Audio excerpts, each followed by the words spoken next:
सृत्यूं भी तवञोड़ी वञोला सरत्यूं भी तवञोड़ी वञोला मुझोड़ी पेच पुनल सा मुझोड़ी पेच पुनल सा सरत्यूं भी तवञोड़ी वञोला मुझोड़ी पेच पुनल सा मुझोड़ी लेक लकन सा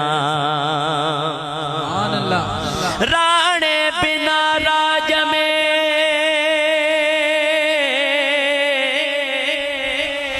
राणा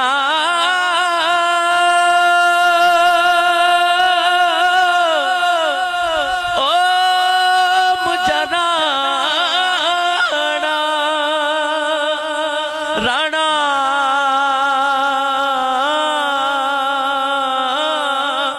वो मुझा राणा राणा वो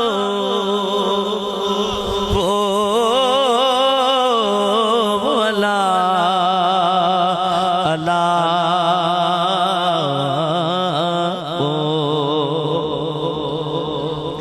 राणे बिना राज में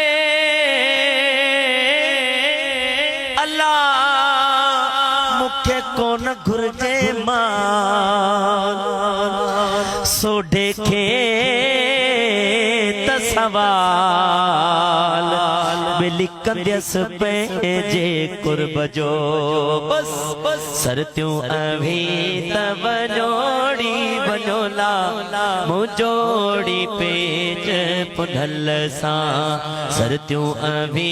तवञोड़ी वञोला मुझोड़ी पेच पुनल सा सही सरतिन अर्ज कयो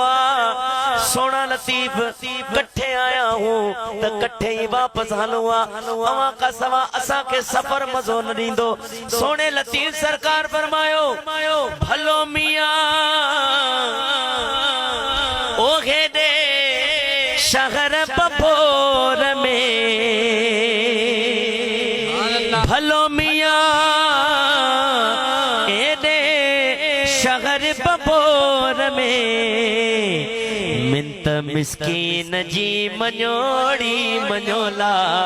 मुझोड़ी पेच पुनल सा मिंत मिस्कीन जी मञोड़ी मञोला मुझोड़ी पेच पुनल सा मिंत मिस्कीन जी मञोड़ी मञोला मुझोड़ी पेच पुनल सा साईं काफिलो मिंत मनी करे रवानो थण लगो ऐं अर्ज करण लगो तो सोना का कबूलियत जी सनत वठाए दियो हुजूर जी बारगाह मां छो त अवां जो त उहो मकाम आ जो सरकार जी कचहरी में शिरकत जो शरफ नसीब थींदो आ तो सोने लाल लतीफ फरमायो राणे वटारा